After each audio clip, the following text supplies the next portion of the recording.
Chapter: the best car in the world. Period. Let's be honest, most cars are just boxes. They are metal containers designed to get you from your boring house to your even more boring job. They are appliances. A Toyota is a washing machine. A Ford is a microwave. They do a job and then they break, and you buy another one. But a Rolls-Royce? Well, that's something else entirely. It isn't just a car, it's an event. It's a statement that you haven't just arrived, you've conquered. It doesn't glide down the road, it imposes its will upon it. Other cars get out of the way. Pedestrians stop and stare. Birds probably stop singing. It's the automotive equivalent of a royal coronation, happening every single time you go out for a pint of milk. Why? What makes this slab of magnificent British engineering so special? It's not just the price tag. Chapter: a partnership forged in genius and speed. Henry Royce was not a man you'd invite to a party. He was a grinder, a man obsessed with making things better. Starting with nothing, he built a business making electrical fittings, dynamos, cranes, that sort of thing. But he was cursed with a brilliant engineering mind, and so he was perpetually disappointed with everything he bought. He purchased a French Decauville car in 1901 and was, to put it mildly, appalled. It was noisy, it vibrated, it was unreliable. So he decided he could do better. He took it apart. And he built his own, from scratch, in a corner of his Manchester factory. He wasn't trying to start a car company, just one car that didn't annoy him. Meanwhile, in London, Charles Rolls, the polar opposite of Royce, an aristocrat, a Cambridge graduate, a full-blown adrenaline junkie. Chapter: the Silver Ghost. The first cars from this new partnership were good, very good. They were quiet, impeccably engineered, and a world away from the agricultural machines most people thought of as cars. But Henry Royce wasn't satisfied with very good. His personal motto was, strive for perfection in everything you do. So he set his sights on building one single model that would encapsulate everything the company stood for. A car so overwhelmingly superior to its rivals that it would silence all critics and establish the Rolls-Royce name for a generation. This car was the 4050 horsepower, a machine that would soon earn a much more famous name. It was the genesis of the legend. What made it so special? Well, for a start, the engine. It was a massive 7-liter 6-cylinder unit. But unlike other big engines of the day, which coughed, spluttered, and shook the fillings from your teeth, Royce's engine was a masterpiece of balance and silence. The crankshaft was meticulously polished and balanced to eliminate vibration. The parts were machined to tolerances that other manufacturers could only dream of. Chapter: Roaring Twenties, Silent Engines. As the world entered the Roaring Twenties, a new era of opulence and extravagance dawned. Rolls-Royce was perfectly positioned to provide the transport. The Silver Ghost had established their reputation, but now they needed something even grander. The answer was the Phantom. First, the Phantom 1 in 1925, and then the even more advanced Phantom 2 in 1929. These were not cars you bought off a forecourt. They were blank canvases. Customers would buy a rolling chassis, then commission a coach builder, Barker, Park Ward, Hooper, each creating a unique body. This meant that no two Phantoms were exactly alike. These cars were the playthings of Maharajas, movie stars, and industrial tycoons. The level of customization was staggering. One Indian prince, the Maharaja of Alwar, ordered a Phantom with a body made of pure silver. Chapter: when the spirit of ecstasy took to the skies. Just as Rolls-Royce was cementing its place as the world's premier car manufacturer, the world decided to have a rather large argument, twice. When the First World War broke out, the nation's engineering prowess was needed not for luxury but for survival. The government came knocking. They didn't want car engines, they wanted aero engines. Henry Royce, ever the patriot and engineer, answered the call. At first he was reluctant, thinking that building engines to someone else's design was beneath him, but he quickly relented and set about designing his own. The result was the Eagle, a magnificent 20-liter V12 engine that would power many of the Allies' most famous aircraft. This was the start of a whole new chapter for the company.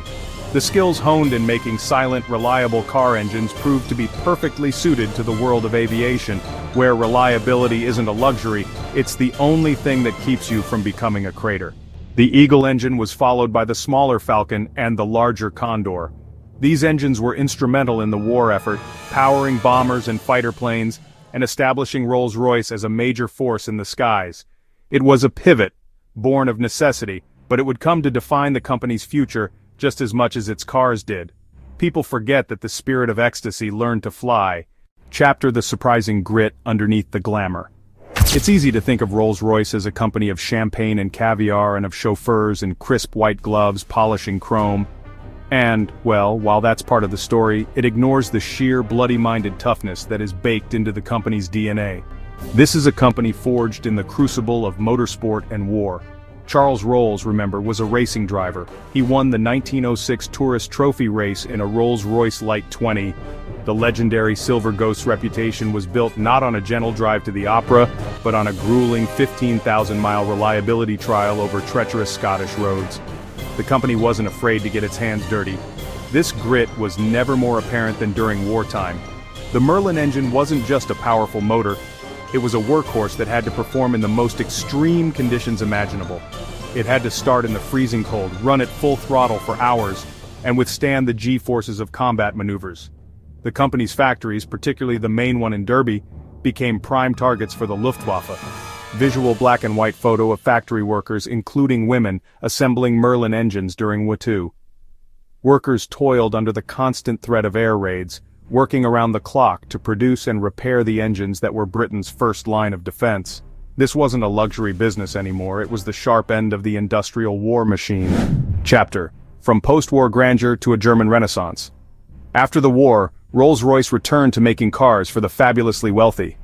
They launched the Silver Wraith. In 1950, the Phantom 4. Perhaps the most exclusive car they ever built. Only 18 were made, sold exclusively to royalty, and to heads of state. This cemented the brand's image as the ultimate automotive status symbol. However, behind the scenes, trouble was brewing. The company had split into a profitable car division, and a much larger, financially volatile aero engine division. In the late 1960s, development costs for the RB211 spiraled out of control. It brought the entire company to its knees. In 1971, Rolls-Royce went into receivership. It was a national humiliation. The British government nationalized the company to save the aero engine business. The car division was floated in 1973 as Rolls-Royce Motors. For decades it produced the Silver Spirit, under various owners including Vickers, but the brand needed huge cash and technology from a major global automaker. Chapter: The Phantom and Beyond. Many people were worried. Would a German-owned Rolls-Royce still feel like a Rolls-Royce? Would it lose its British soul? BMW's answer arrived in 2003, emphatic. The new Phantom, the 7th generation. Quite simply a masterpiece. Enormous, imposing, utterly magnificent. Not a German Rolls-Royce, the most British car imaginable. Huge Pantheon grille, rear-hinged coach doors, engineering on another level, unique aluminium space frame, rigid yet relatively light, 6.75-liter V12 engine, tuned for waftability, maximum torque at 1,000 revolutions per minute, barely above idle, effortless, silent surge, like an ocean liner. Interior, finest wood, interior chrome. Chapter: More than a car, it's an unshakable legend. So, what have we learned? We've learned that building the best car in the world requires more than just good engineering. It requires a dose of madness. It requires the obsessive, perfectionist spirit of a man like Henry Royce, who saw a flawed machine and decided to remake it in the image of perfection. And it requires the bold, swashbuckling showmanship of a man like Charles Rolls, who saw that perfection and knew how to sell it to the world. It's a story of two opposites attracting to create something that neither could have achieved alone. A story of grit, genius, and glamour, through wars, financial collapse, and changes in ownership. That core spirit has somehow endured. The brand has survived because it never compromised on its founding principle, the pursuit of perfection.